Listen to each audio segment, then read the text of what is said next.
Hello everybody, welcome to Indie Voice, and today we're going over a certain game that's from an anime called Is It Wrong to Try to Pick Up Girls in a Dungeon? So the name of the game for your mobile devices is called Is It Wrong to Pick Up Girls in a Dungeon? Memoria Freese. Now this anime is pretty well popular. It has its novels, it has its anime books, followed by several artist pages and everything else. But this one has a new twist to it. Now this one's letting you go over entire main characters' lives throughout the other characters' backstories, and you're playing them throughout the game. Now this game and this anime, may I say, has been one of the most favorable animes so far. Even though it's known as a harem combined with an RPG, it's pretty much well known as the main character will always have this overpower ability, but it shows that the name of the character, Bell, if you haven't seen this anime yet, please check it out. It's on Crunchyroll and several other things. He is like a normal character. He was going into a dungeon.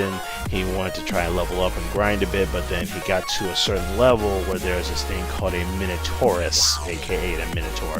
They were walking towards him with a gigantic broadsword, and he was about to kill him until he was saved by a well-known and famous girl that he was already love at first sight, but he also felt regret the fact that a girl was stronger than him, thus making him look like he's a weak-minded person. Now, I understand with this whole entire anime, it's a really good way to start off a story, and the fact that the character feels weak, but he overcomes his weakness to become something stronger. And I don't want to spoil anything else about the anime, so I'm just going to let you guys either download the game or play it.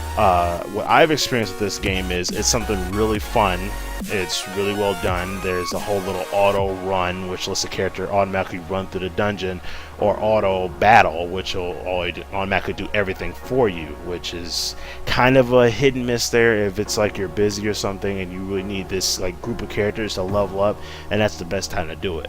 But if you just want to play the game naturally, then I say do that. The entire game is run by like the main creator of this, and he decided to add a couple of things that was never mentioned in the anime, and it came from the books, so he added it into the game here, which has been phenomenal. So this game was made by a group called a Grid Group app, developed in Japan, and this was released. About 3 million downloads were reached in the first month of this game. This app has proved extremely popular, topping the sale ranks at both Google Play and the iTunes App Store. Now, I have to say that is pretty impressive for a game that literally just came out not too long ago, and for the fact that it's really well done. It's pretty addictive. It's so far you can earn all your characters just by playing through the storylines, the characters' subquests, learning the characters' backstories, followed by the events and everything else. You do get like good characters along the way.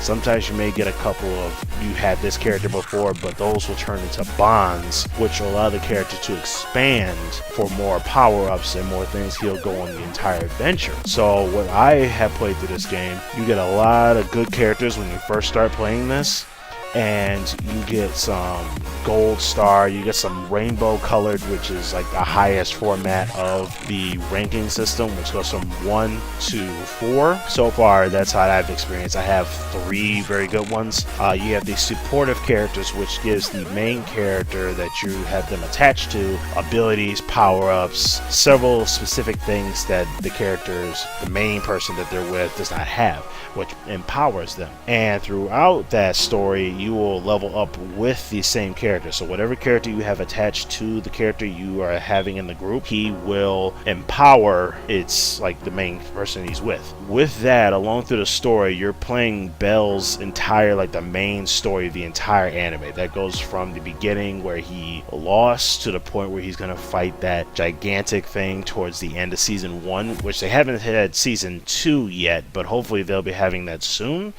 So far, I had been pretty impressed by how amazingly well done this game is, and for the fact that it keeps towards the anime. Nothing's really off track or have been added in out of nowhere. It's pretty straightforward. I highly recommend this to most people to play this game. I do have the links in the description below for both the iTunes and Google Play Store, so if you want to check that out, I'd say go down there and download it. Now, this game definitely worth buying. awesome, really well done, sticks to the anime, does not side from the story. Besides the main character's background and the other side characters that he gets along the way, you get to experience their stories along with it. Also to add that the normal voice actors have also been added to the game, so none of these have been substituted or changed. So remember, the main creator of this anime helped out with this game, which made it so much better, and I'm glad they decided to do that. So the name of the game, again, if you